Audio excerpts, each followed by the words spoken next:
grow eyeballs in the back of your head, Nick Mullins, right? Like it's a different story, right? You got a whole different beast to work against. Vic Fangio, we all love him, respect him. You know he's going to be scheming his butt off wanting to win this. Those Bears are marching toward the playoffs, right? And are you listening?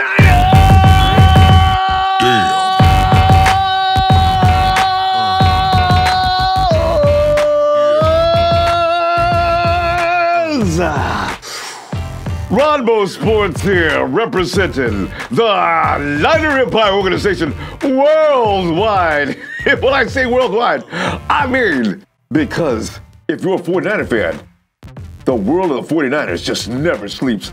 And hey, give a big shout out to Germany. I knew we had a lot of folks in the Niner Empire organization out in Germany, but now, Mark and Ziocha.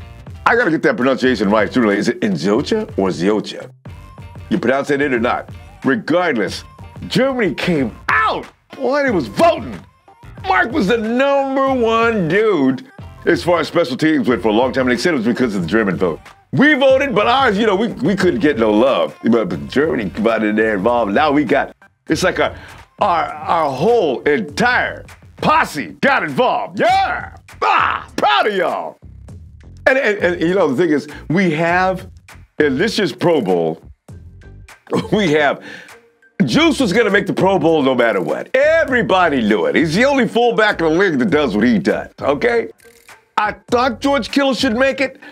I was worried that he wasn't going to make it. He makes it. Man, everybody, come on, man. Everybody loves George Kittle. Even if you're not a 49er fan, George Kittle is hilarious, man. This dude. He's a good football player, and he's got a great personality. Does crazy things. That presser had me laughing. The other day, George is out there answering questions. He wasn't even interested in the questioning. He was worried about missing the WWE match. George. George is the kind of dude that we hang out with. You know what I'm saying? Oh, man. So George Kittle's going to make it, obviously. Fam, don't worry about it, though, Oh, hey, by the way, Buckner and Gould and Mark and Ziocha, they're going to make the All-Star team as alternatives. Or what is it, backups, alts. They'll be in should something happen to anybody else. Some of these guys go to the playoffs or something like that. Our guys will get right in. And, I don't know why DeForest Buckner didn't make it. Gould either, for that matter. He never missed. Well, he had a couple of misses, but he only had a couple. But the thing is, what does DeForest Buckner have to do to get into the All-Star game? What does he have to do to get the attention and love from the rest of the NFL fans? If it was up to the coaches, I'm sure he would have made it, though.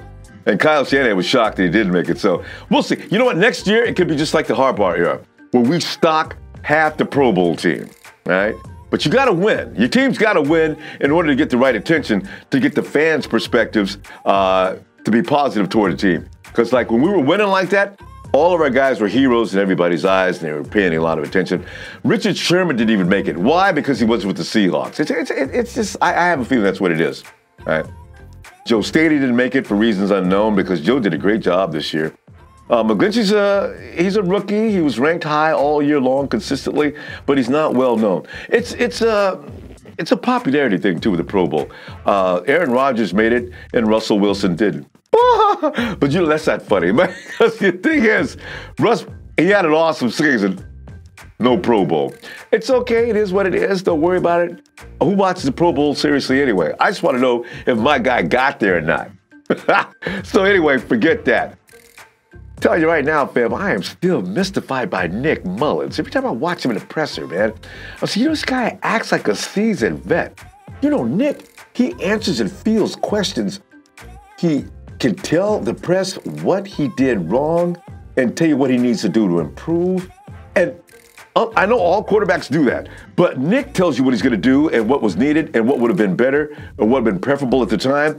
And then the next week, you can see he makes the adjustments. Now, he knows he missed George Kittle for a couple of TDs, and which is one of the reasons why George didn't have all that crazy yardage that he normally has, because he just narrowly missed 2 blow-up scores. Now, George would have caught that ball out there in stride because Nick was probably trying to make the adjustment from last week. Sometimes you see his receivers having to wait. Like Dante Pettis every now and then has a hesitate just a little bit, break stride just a little bit. That is going to be corrected. I got a feeling because each and every week as I keep saying, watch out for Nick Mullins. The dude is progressing each and every week. Here's the thing that really, man, I find myself getting really angry because I'm becoming a huge fan of Nick Mullins. As Nick sits there, and the guy from the audience says from the press, so are you concerned with some of the things being said about you possibly being traded as your stock value goes up, right? And Nick just calmly sits back and says, no, not at all. What you do, I've always learned, control what you can control and let the rest be whatever it is. But what you can do, you make better, right? So Nick is like, dude, I am not concerned about getting traded. And that you ask me that question is kind of ridiculous. I know what you're saying to me. Ronbo, I'm thinking about trading Nick Mullins. He's got high value now. We can get a high round back. Damn. While you're thinking about trading Nick Mullins and getting that high pick, what are you going to do for a backup quarterback? You don't trade Nick Mullins. God, that is the silliest thing. And now we've already got the narrative going. I knew we shouldn't have paid Jimmy Garoppolo. Nick Mullins is, and the media's done it too. There's articles out there saying with the way Nick Mullins is playing, why did we overpay for Jimmy Garoppolo? I don't think we overpaid for Jimmy Garoppolo. Listen, let me tell you one thing about this right now. Whereas Nick Mullins looks very good, yeah, he does. I am never going to say otherwise. He looks awesome. I love him out there. But Jimmy G has a... Nick Mullins' ceiling, I would say, is right around here. Jimmy G, on the other hand, has spectacular potential. So whereas Nick will go this high, Jimmy's still going to be a little step ahead of him. He's just that kind of good. I have a feeling, too, coming into next year, it's going to be really interesting between Jimmy G and Nick Mullins. Don't think Jimmy G is not the kind of guy, though, that's going to sit back and say, hey, man, give me a break, man. He is not. Jimmy G probably says it himself. Jimmy G looks in the mirror, Nick Mullins, he's not Jimmy G. Can you see him? He's not that kind of vein, though. But Jimmy G's capabilities do exceed Nick Mullins. And here's the nice thing about this. One of the reasons I do think Tom Brady was as good as he was, he knew a long time ago that Jimmy Garoppolo was sitting there ready to take his job, and he also knew that Jimmy Garoppolo was very talented. Now, Jimmy G comes in next year, he knows Nick Mullins got skills. He ain't gonna be half-stepping either. So what it does is, the Jimmy G we saw that came in out of New England could return and return big next year. Because Jimmy's thinking, man, these people fall in love with Nick Mullins because they think he's better than me. It's an ego thing. He's going to come out there and he's going to really perform. So I like the idea of both of them pushing each other. And may the chips fall where they do. Because I'm not going to say Nick Mullins hasn't got a chance against Jimmy G. But I do like the fact that they're going to be out there pushing each other. And you're going to push Jimmy G's game to the next level as well. So I'm excited about that. Look at the injury report. Did you notice that not many people are missing this week? Everybody's coming in. Okay, Kowalski T and K1 Williams, they got my attention first and made me kind of laugh. I said, look at Marcel Harris. Look at Marcel Harris. Oh, I think we got a competition brewing for next year, don't we? Marcel is a bad dude. Kowalski T's a bad dude. And then K1 Williams, man. K1 may have been hurt. K1, yo, coach, man. I mean, I'm feeling all right, man. But I think I ought to come back out there this week. I'm feeling good, I'm telling you. Let's go. K1 has got to be concerned. DJ Reed looked very, very, very good in that slot position. He may not be all-world playing over-the-top safety, but DJ Reed can play that slot. Okay? Because Doug Baldwin, he got away a couple of times, but it wasn't on DJ. And oh, speaking of which, Tavarius Moore. Tavarius Moore got killed the first couple of times. Russell, I got that rookie over there, throw that hammer. Okay, he got him. Did you notice how Tavarius made some adjustments? You notice what I like about Tavarius Moore? And listen, by the way, I'm not slighting on Ahkello Witherspoon, because as far as I'm concerned, Ahkello Witherspoon went out of that game looking better than he's looked all year. The last 2-3 games, Ahkello Witherspoon has been coming on. That is going to be a competition. I do think Spoon wins next year, but we got a solid backup. If anything happens to Richard Sherman, I believe it's going to be Tavarius Moore. You know what I like about Tavarius as well? Did you see them dynamite hits he was putting? He missed a couple of them, but here's the reason. Tavarius Moore is a reconverted safety. What do safeties do? They maim and cripple. Tavares Moore was just, it's my instinct. Tavares tried to level and missed. He's got to learn to keep his head up, keep your eyes on the target, zero in, slam. But being a safety, it used to be heat-seeking missile. Bam! So, he's got to work on that. But his coverage skills toward the end of the game, I want to see more passes defended. He'll get more of those as he goes, because at the end of the game, he used that all-star speed of his, and he started making plays. I like what I'm seeing with the youngsters. This year's group, I do not think they're going to regress. I do see them going forward. So I just mentioned Tavares Moore. I'm talking about DJ Reed. I'm talking Dante Pettis. It goes on and on. These guys are showing up. So I'm feeling pretty good about what we're going to have coming up next. So, my real concern, though, is, and it may have affected Kittle's game just a little bit, but Marquise Goodwin, we don't know yet what was wrong. Why was he out so long without returning to the game? And he was gone from the facility and everything. So it's really serious what's going on with him. He did not look like Marquise Goodwin last week. He had seven snaps. Now, how low is that for Marquise Goodwin? A healthy Marquise Goodwin? Is he? I hope so, because the game that he was doing well, did you see how George Kittle? Marquise Goodwin makes a difference. The entire offense they're all going to benefit if Marquise Goodwin's on the field. We were talking about it, dissecting it last week. George Kittle's game became what it was because of Keys shooting through there. The defense has to remain alert and aware. They have to, or he will destroy you. So I'm telling you right now, look out, man. If Marquise plays, a whole offense eats. That's the way it works. Ronbo! Finally. Yeah. You called it right. About time, too. What? My faith in you lying is renewed. What? We beat the damn Hawks. Oh, yes. Yeah. Got the Bears Sunday. Yeah. You gonna keep lying and tell me the Bears will be the next 49ers victims? I'm gonna tell you that right now, MC. They will beat the Bears. Yes. I'll take your word on that. All right. Sure. And hang a few Benjamins on it, too. Uh-oh. Cool. And I'm gone. Okay. Now, see, I'm gonna feel bad if I don't know if he should be hanging Benjamins on there. MC, you could. How about why can't he stop at Franklin's in Washington's?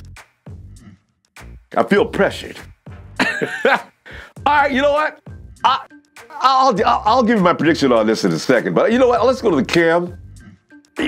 I tell you, man, I had to go back to Seattle, boy, and get my boy Alex. We just got through beating the Hawks. We didn't see this coming.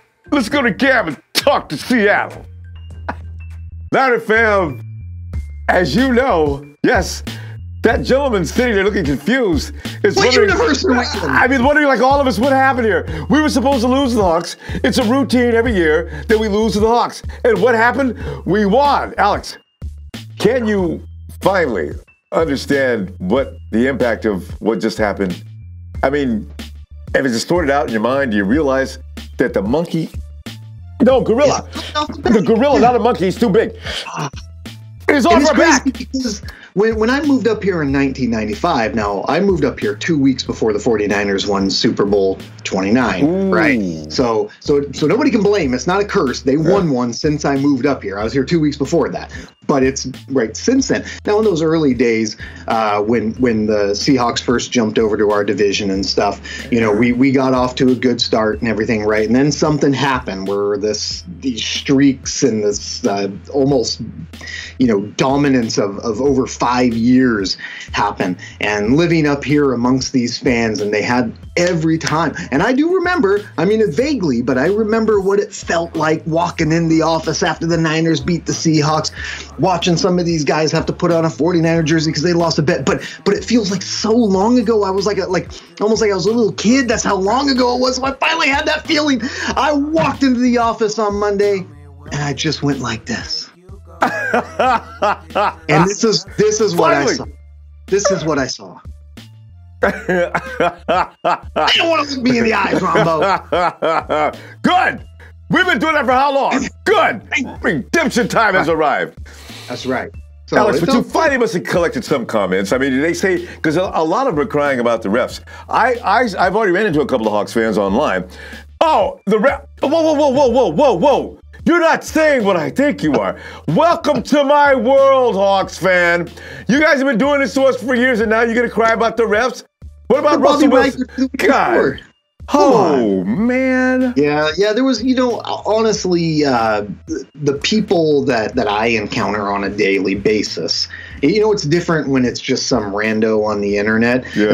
Just like you, I've got Seahawks fans that follow me on Twitter for whatever reason. I know, right? They just want to troll, right? I know. Those guys, the refs, this and that, and we had so many penalties. Well, guess what, man? Story of our freaking season, buddy. What you what I mean? And so, but the people that I work with and that I'm around every day, they weren't making a lot of excuses. They just kind of, all right, you got one. Yeah. And I didn't have to say anything. That was a great thing. All I had to do was just go.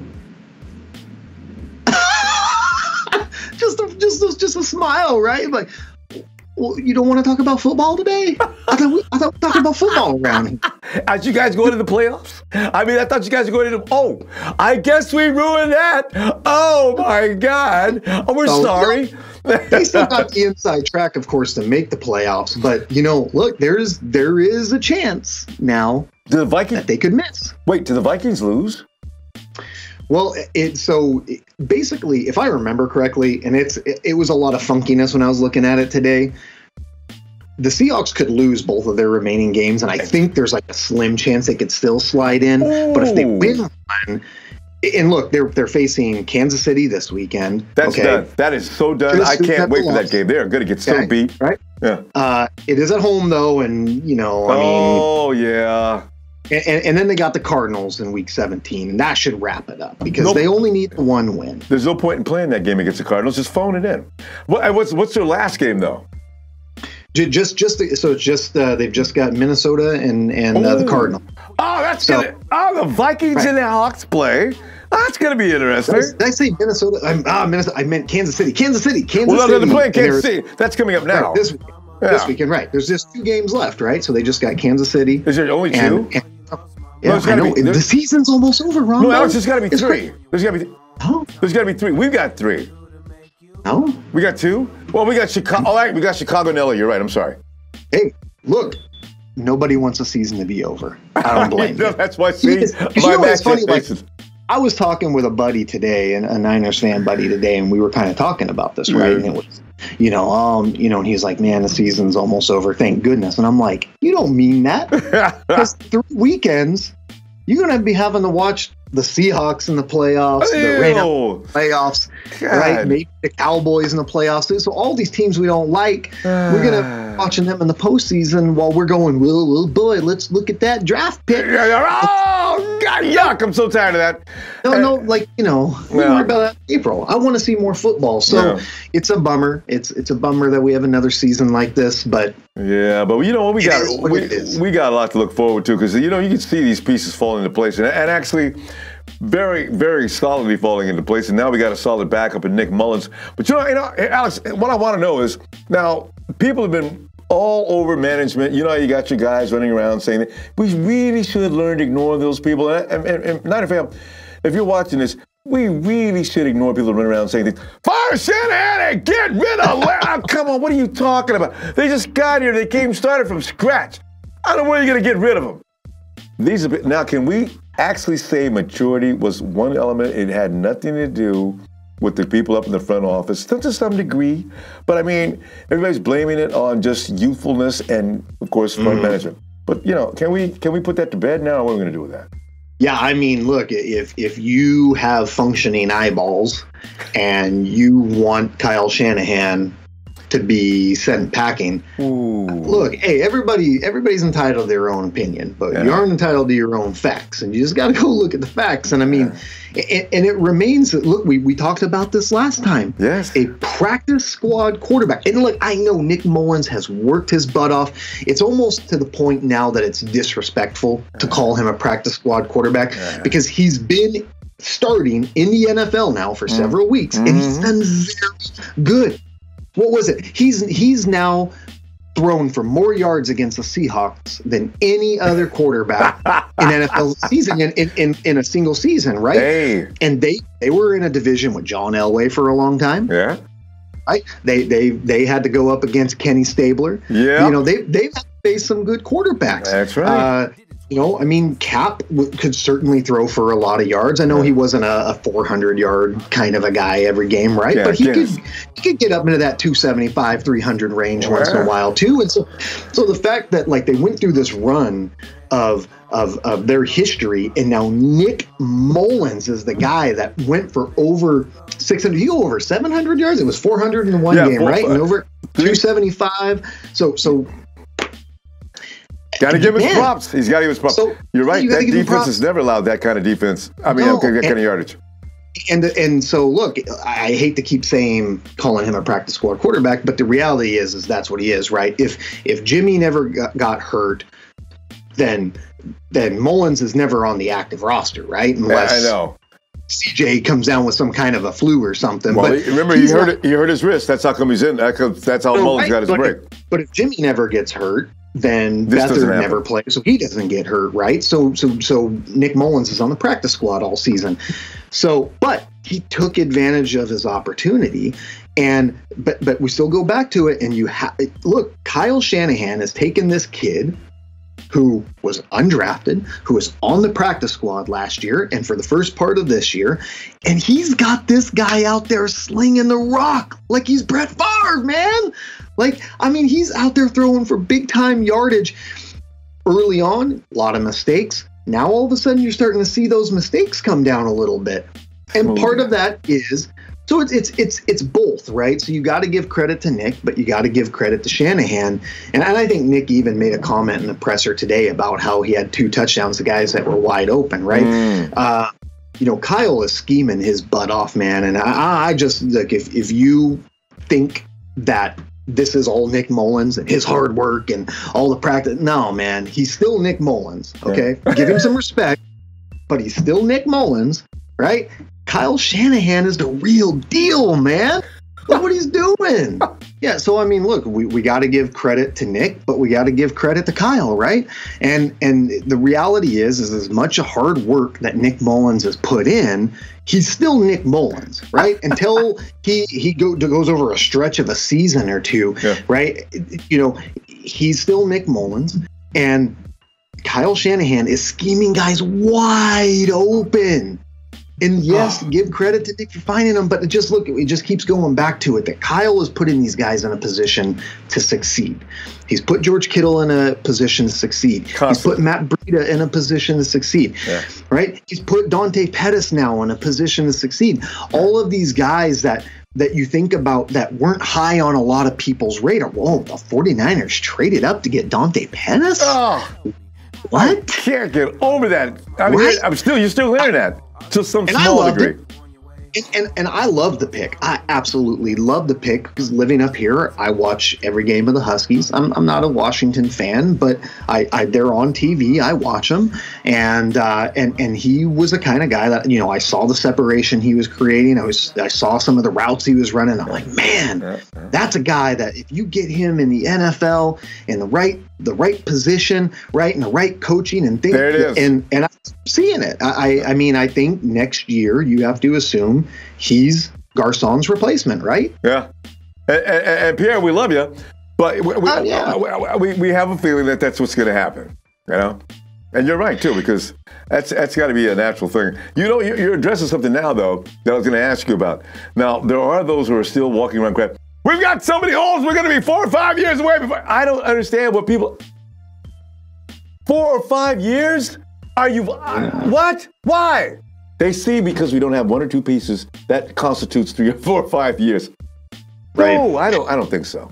No, I don't think so. And I think that, you know, look, we know that there's several building blocks. I think Joe Staley said he's going to come back for at least another year. Yeah. You've got McGlinchey on the other side, right? The tackles are looking good. I think maybe we'd like a little bit more from Richburg. On the defensive, look, we beat that horse completely dead. We know we need an edge rusher on defense, right? But Defoe looks good. You're starting to see some positive things from Ronald Blair. You get contributions from other guys, right? In the secondary, Richard Sherman should be good for another couple years, right? If Akello Witherspoon can come back healthy and step up, or maybe they use one of these top picks to go out and get a stud cornerback to be opposite there, that should be good. They've got to address the safety situation going on. A lot of injuries there, obviously, with Colbert and with Tart, and a little bit of regression from Colbert this year, but you assume Tart should be back and be good next year.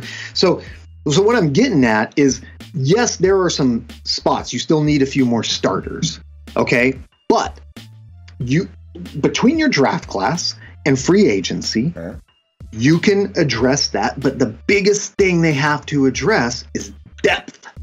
You need backups. You need guys that can step in. And we've seen the quarterback thing. Cool, we got our backup there, right? Yes, we do. We should be solid at running back next year, right? Yeah, we've got so many running backs. Okay.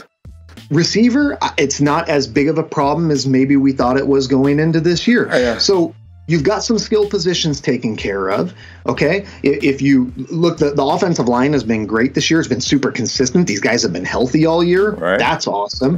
But you have to assume they're in the trenches. Someone's going to get hurt. So, of course, you got to make sure you have good depth there. And then on the defensive side of the ball, what happens if Defoe gets hurt? Right? Alex, Let me just take care of this. My God. He did not say that. But it is possible. It's always possible. But yeah, I don't know what we would do. You have to have depth because that's all we have on that defensive line. So if he were to go down, now you're hosed. That's why that edge rusher is so important, and why depth everywhere is so important. And look, I think that I'm not going to sit here because who knows what the offseason is going to look like. We have no idea who they're going to draft. We have no idea who they're going to go after in free agency. We can make guesses and stuff. But until we know what that looks like, I'm not going to sit here and say, I think we're a playoff team next year. But that being said, I don't think we're that far away. I do not think we're that far away. And as I said, you look at what's going on now. If you get some of the guys we had back, I'd like to see what this offense can do. Defensively, we can hold teams to 20, 21 points. This team should win easily. But here's what I want to know. Since we're talking about this, are you going to lose any sleep over Nick Bosa? No. There's, to me, are some character concerns. I don't want to get too deep into it. I don't want to get too political and too, with the sitting the season out thing and all this stuff. But and there's more. I want to add to it. Go ahead. I think he's a premier player, and it sucks. Here's what sucks is, of course, it had to be a division rival that now will probably pick first, right? So now we're going to have to go. This is so for the next decade. If the guy stays healthy and he's a wrecking ball for the Cardinals, we'll never hear the end of it. It's always going to be, why'd we go beat the Seahawks? Why did we go do that and lose out on Nick Bosa, right? But look, the 49ers can control that situation by, maybe Josh Allen falls to him. Maybe it's somebody else. Maybe it's they do something in free agency. Remember, it seems like we always talk about this, but when you go back and look at how the Seahawks were built and what made them so good was that depth. They already had a really good core, and they went in one offseason and added Michael Bennett and Cliff Averill. Right? So guys that somebody else's trash could be our gold, right?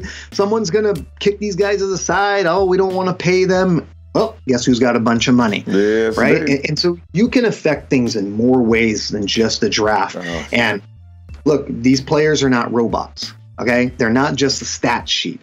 And I understand. I'm not going to try to talk anybody out there into saying, great, I'm glad we beat the Seahawks. Because if your position was we have to get the number one pick and that's it, I'm probably not going to change your mind.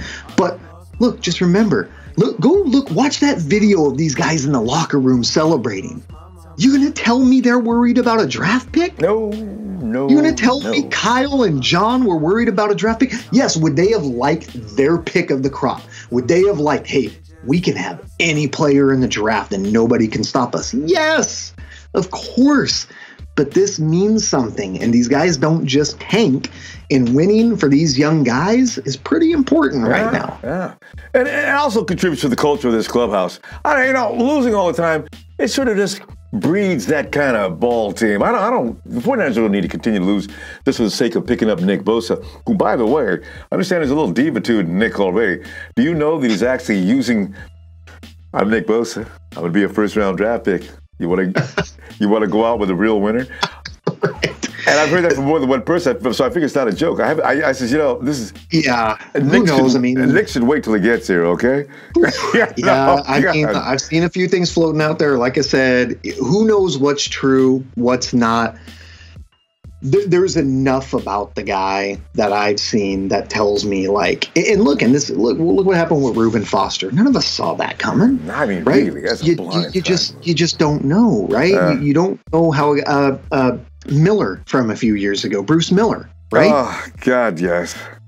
I mean, and then out of nowhere, he's not a good person. I loses his mind. It was so out of character. Well, just like you just said, Reuben Foster, what he did we thought was out of character.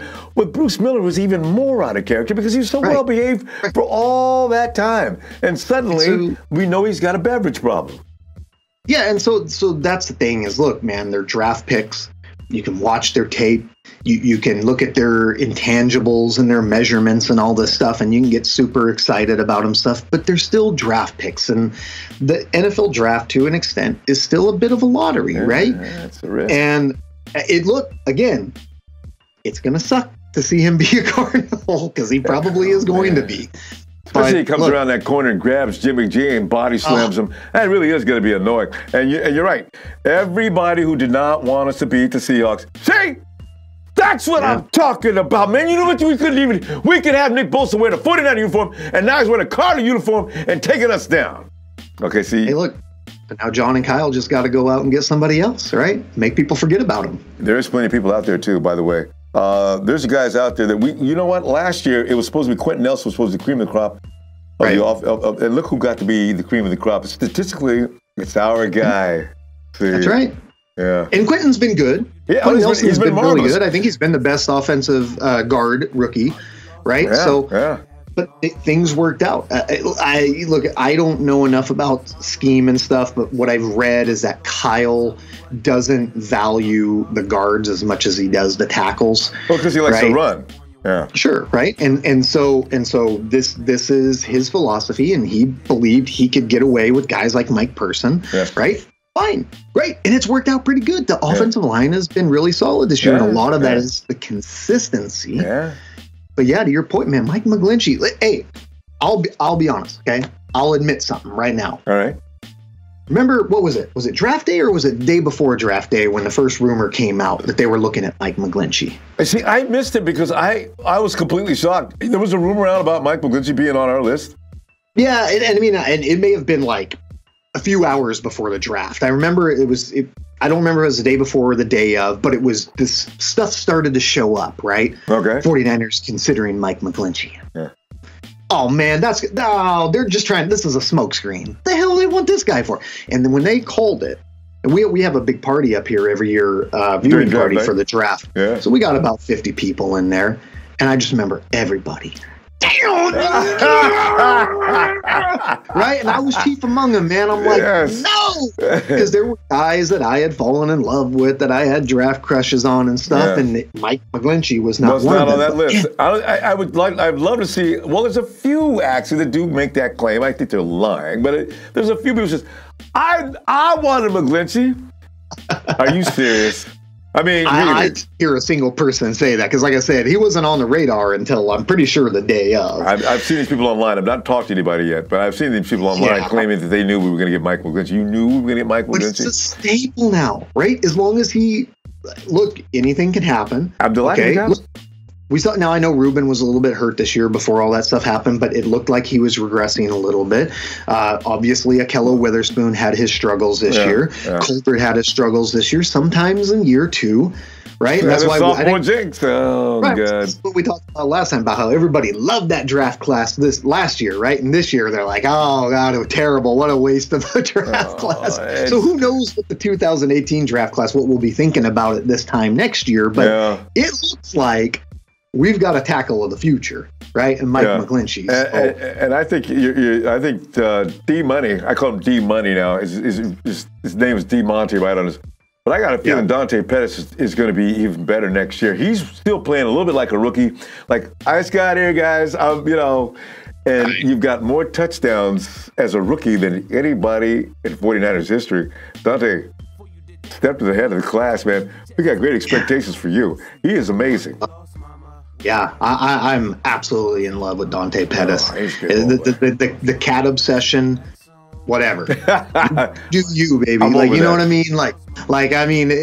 I'm a dog guy. Yeah. I'm mildly allergic to cats, so I wouldn't be chilling with them and stuff, right? But you start sneezing. am I doing that right? I mean, you start sneezing. If Dante came in, I can just. You got cats, don't you? Okay, I'll stand over here and talk. Dante Pettis, heartbeat. I'll tell you that.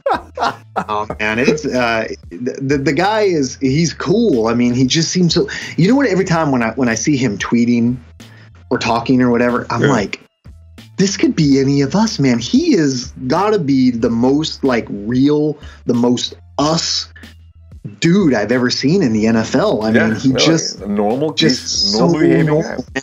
I hope he stays grounded. Same here. Don't turn into OBJ because everybody's looking for that to happen. Okay. Because he's gonna be really a heavy contributor, I think, in the future. At the same time, if he turns into OBJ skill wise, I don't care, man. Be a prima donna. Alex, look at his footwork, his movement. It's like Kyle says, he moves in a very strange way, and people can't really deal with that. That's the kind of a freak that could come in and dominate, and there's nothing anybody can do about it. So I say, you know what? Get ready for this. It's like you say, though, can he please stay grounded? But I kind of think he's kind of that kind of guy. I don't think he's ever going to change. No. His dad was, was the same way as a ball player and, really good dude and stuff. And so I think it's going to be everybody that I know that followed Washington football very closely. One of my best friends is a Washington alum and season ticket holder for several years. All right. He was elated and he's a Seahawks fan too, for full disclosure. Yeah. He was elated on our behalf when we drafted him, and every week he said, even last week, we're playing the Seahawks. This is my boy Gene's favorite team. Dante Pettis makes a play. I get a text. There's Gene going, Dante, baby. Like, I mean, so that's how much these people, up here that are at least Washington alums, that's how much they love the guy. They want nothing but success for him. So that tells me he's just a great dude. And man, you got a good one. And as good as Mullins is, he's a little late sometimes, a little bit like CJ was with Dante. And what I do appreciate about Jimmy knows. He said my timing was a little off with Goodwin in the beginning because he's one of the fastest receivers I've ever thrown to. So he works on that. Pretty soon, the connection between Goodwin and Jimmy G became perfect. I got a feeling it's going to be the same way with Dante. You catch Dante. The only thing about Dante is when he's losing a defender, I wonder if he's going to zig or zag to the right or left. Because when he does that, as I say, he goes all the way to the ground almost. And that's the best fake I've ever seen in my life. And of course the defender's going to go that way because he's sold on it completely. Dante quickly recovers and goes the other way. I've never seen anybody be able to do that. That's just not human sometimes. And will Jimmy know? Insane. Will he be able to know which way he's going to probably go? That's going to be the thing. I'll tell you, look, there's no replacement for being on the field and getting reps and getting that continuity and that chemistry with a guy. Yeah. But Jimmy now being able to be on the sideline for the last few weeks, and I'm sure he's watching a lot of study him. Right? Watching a lot of film. I don't think it's going to be like I think I remember all the way back in camp and stuff, there was stuff where Jimmy was like, man, I thought this guy was going to zig and he zagged, right? This stuff, right? It was like, and it was almost like we were led to believe that Dante Pettis was just out there running in weird circles and you just hoped you threw the ball the right way. But, they're going to learn that there's, right? His skills, his moves, the things he's doing with his feet. It's special. Jimmy's a smart guy. He'll pick up on it. I think watching film will help. Yeah. And look, Jimmy's already on his feet. Yeah. Right. So I guess schedule big OTAs. Yeah. So by OTAs, right? They should be able to be out there. Yeah. And if I'm a betting man, in that gap between OTAs and camp. Yeah. Right? They're probably going to be out there working together, right? They're probably going to still be out there working on stuff. Yeah. And there's just, look, by the, OTAs, camp, any player coordinated stuff, and then the preseason, by the time week one rolls around, Dante Pettis and Jimmy Garoppolo are going to be on the same page. Hey, remember, Jimmy's already he's thrown one touchdown to him against the Vikings, so it's not going to be that old. Right.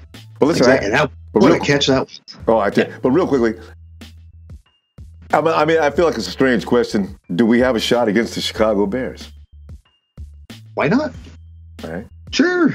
We had a shot every week. I mean, look, what was our problem? And we have been, I don't even remember the number now, but how many close games? I don't think we were as many close games this year as last year, the 3 points or less loss, right? We went to that brutal stretch last year, but a lot of that same stuff happened this year. Yeah. And so what happened? Couldn't close.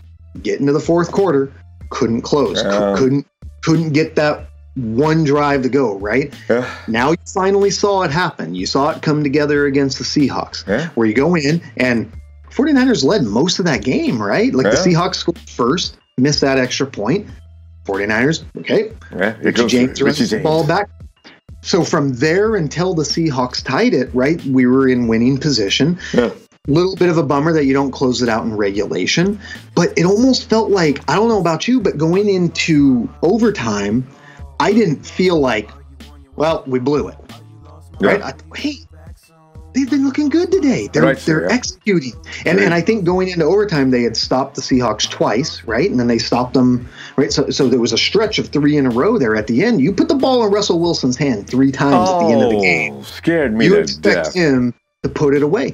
So now, that being said, Chicago Bears, their defense, a little bit better. Khalil Mack, grow eyeballs in the back of your head, Nick Mullins, right? Like it's a different story, right? You got a whole different beast to work against. Vic Fangio, we all love him, respect him. He's going to be scheming his butt off wanting to win this. Man. Those Bears are marching toward the playoffs, right? And, but at least they're in our house, and it's not like playing in Chicago like the Rams went over there and froze to death and got beaten to death at the same time. So they don't have that cold element, which I think they work better in than any team that's coming from warm weather. I think we might be able to compete with these guys. Maybe we won't get ran off the field. I just want to know, does Kyle have a plan for Khalil Mack? The rest of the defensive line can be tough too, but the dude is on the ground tackling people with his back turned, reaching behind him. You can't game plan for that. Kind of maniac. It's like game planning for Ricky Henderson. Yeah, can't do it. No. Right? Or trying to stop the Splash Brothers from scoring less than 20 points in a night. Hope they get sick and can't play. That's your game plan. Hope he catches the flu because you got to give me a prediction. Then what's the score? Oh man, I love when you put on. I'd love to put you on this spot. I know, and this one's a tough one because I'm not a big believer yet in Mitchell Trubisky, but he's been better of late, I guess. I think it could be. I'm gonna say both teams end in the 20s, and so I'll go. Man, I can't predict against the Niners, right? I've never been mad at you about that. So, whatever you want to do. I'm just going to say 28-27 Niners. Because I said they'll both be in the 20s, but it might go the other way around a little bit or something. But I can't predict against them. But if you're looking in my eyes, you might be able to see the truth. He was like that last week. It's okay. This is a good luck sign from Alex. When he wants to, he says one thing, but he's worried about another. Could be good for us. Look, I think I'm trying to remember the last prediction I gave you. I was off. I know I wasn't right. Last week against the Hawks. Yeah, but the score was way off. But I still predicted the win. Yeah. So hey, maybe look if this ends up being the magic, Ronbo, yeah. Okay, I got to come on every week. I'm sorry. I got no problem with that. Even if it's just for the prediction part, okay? All right. Because look, I'm very superstitious. If we win this game, I'm gonna be back. There you go. You heard it. Alex will return. We're going to win this game because the Bears don't have any idea of what Kyle's got cooking for them. Like nobody else does either. And BDN is coming for them, right? I say, you predicted the Broncos game, actually. Oh, was it the Broncos game? Yeah, okay. that was the last one. Yeah, Hey. That's right. And look what happened. All right. See, we're cooking on oil here. We're going to be picking like 17th, but we don't care. That's right. Because if we win another couple of games, that could send a scouring gap, because there's a couple of teams that are right there around 4 and 5 games. Now, if we keep going, the Steelers or somebody could be picking ahead of us. I won't let the Steelers, you know. And I will say, I'm at the point now, we beat the Seahawks, okay? And we beat the Raiders. That's all that's necessary this year. Beat the Raiders. Yeah. If we lose these last 2 games, stay where we are in the draft position, I'm okay with it. Same okay? Same here. I ain't going to root for a loss. If we win, I'm going to jump up and down, and I'm going to tell all these people that are mad that, hey, man, it's okay to be happy when your favorite team wins a football game, buddy. All right? That's right. And we got good scouts. We'll find a player to come off that edge. Right. Or else we'll pay one, you know? Look, let's just get through this season, worry about the draft in April. I trust our scouting department. Look at the things they've done. Look at the guys that they've pulled in so far. I think they've done a phenomenal job. And they did. It sucks not to have the number 1 pick. It'd probably be annoying if we end up sliding down to 7 or 8 or 9 or something like that, right? But it is what it is. Okay, we still got Mike McGlinchey, right? Yeah. After we slid down and people were all pissed off last year, exactly. Right? We have a cornerstone tackle for the future, even after all of that. So chill, y'all, chill. I said everything he said, what he said, okay? Alex, we got time for us to cut it out, though, because we're having way too much fun. So I'm gonna give you the countdown on 3 and 2 and 1. Good nighters!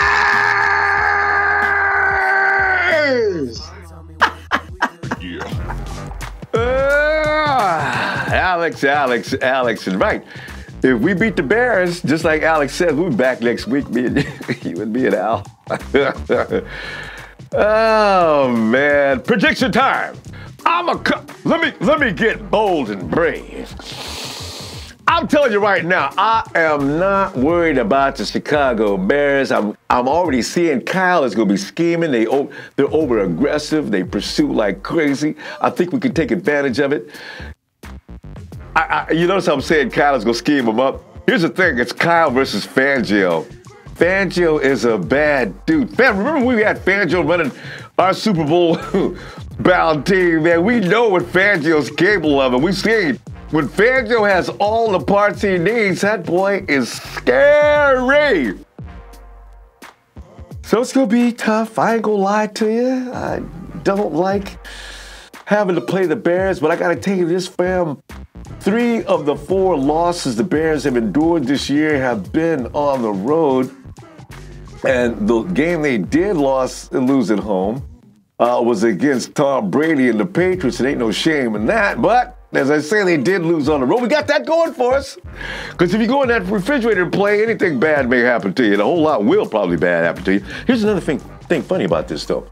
Those games the Bears have played this year have been really close victories for the most part, which means that's the mark of a winning team. When they can win the close ones, that means they are that good. They can pull these things out at the end of the game. That means they're a championship caliber team. And a lot of people are picking them for the Super Bowl already. So here's the thing. If we beat a potential Super Bowl contender, what does that say about the 49ers?